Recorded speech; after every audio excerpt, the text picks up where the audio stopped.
दोस्तों, आज पुनः मैं अपने एक नए पॉडकास्ट के साथ आपके सम्मुख हाजिर हुआ हूँ।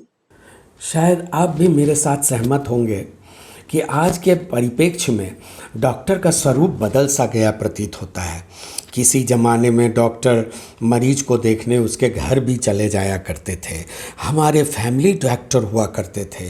आज भी कतिपय धनी, समृद्ध अथवा प्रभावशाली व्यक्ति के बुलावे पर ये डॉक्टर सर के बल पर चले आते हैं, परंतु साधारण व्यक्ति के लिए आज तो मर के घिसट के जैसे भी हो उसे उस डॉक्टर के क्लिनिक में जाना ही होगा और वहाँ की भीड़ को झेलना होगा।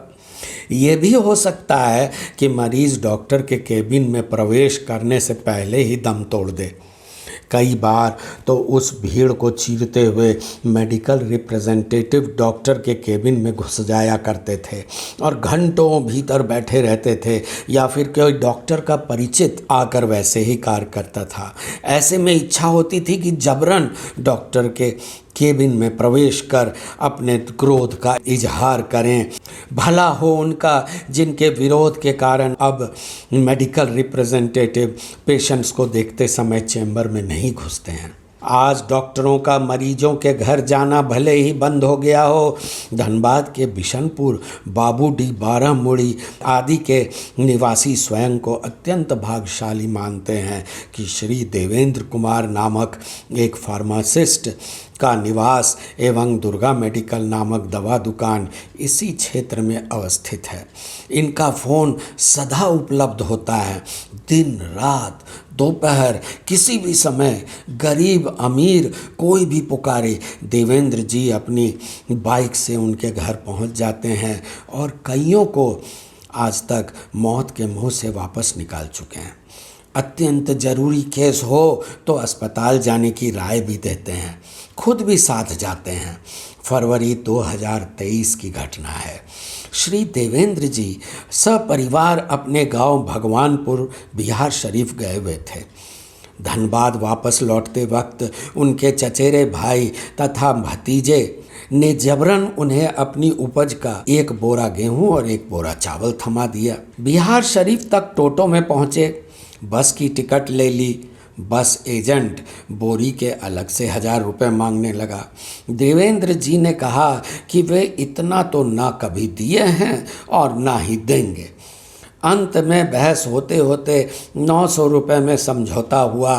पैसे लेकर भी एजेंट भुनभुनाता रहा कि देना ही था तो इतना बहस क्यों किए। तभी अचानक एक दंपत्ति रिक्शे से बस तक पहुंचे और रिक्शे से उतरते ही वह व्यक्ति जमीन पर गिर पड़ा। उसकी पत्नी व्याकुल होकर रोने लगी। काफ़ी लोगों की भीड़ जमा हो गई और तरह तरह की सलाहें लोग देने लगे। देवेंद्र जी ने खुद जाकर उस व्यक्ति की नब्ज टटोली और उस स्त्री से पूछा कि उसके पास कोई टैबलेट वगैरह है। उस स्त्री ने अपने बैग से कई दवाइयाँ निकालीं और दिखाई। देवेंद्र जी ने उनमें से सॉल्वेस्ट्रेट नामक गोली निकाली और उस व्यक्ति के मुंह में डाल दी। इस गोली की खासियत यह है कि हृदय आघात के समय यदि मरीज़ एक टैबलेट अपनी जीभ के नीचे रख ले तो उसका जीवन बच सकता है। थोड़ी ही देर में वह व्यक्ति किसी प्रकार उठ खड़ा हुआ और लोगों ने उसे बस में सवार कर दिया। उसकी पत्नी देवेंद्र जी की अत्यंत कृतज्ञ दिख रही थी। उसके लिए तो वे साक्षात भगवान बनकर प्रकट हुए थे। यह देखकर उस एजेंट का मुंह देखने लायक हो गया। उसे बेहद शर्मिंदगी महसूस हुई कि ऐसे देवता स्वरूप व्यक्ति से उसने नाजायज़ पैसे लिए थे, क्योंकि बिना टिकट दिए लिया गया पैसा उसकी निजी कमाई होती थी, अतः नाजायज़ थी। वह देवेंद्र जी से आकर पूछने लगा कि क्या वे डॉक्टर हैं, और अतिरिक्त लिए गए 900 रुपयों में से ज़बरदस्ती 350 लौटा दिए। मिलनसार, मददगार एवं हंसमुख श्री देवेंद्र कुमार जी इस पूरे इलाके में अत्यंत सम्मान की नज़रों से देखे जाते हैं। आशा है आपको मेरा ये पॉडकास्ट भी अच्छा लगा होगा। मैं पुनः नए पॉडकास्ट के साथ आपके समक्ष हाजिर होता हूँ। बहुत बहुत धन्यवाद।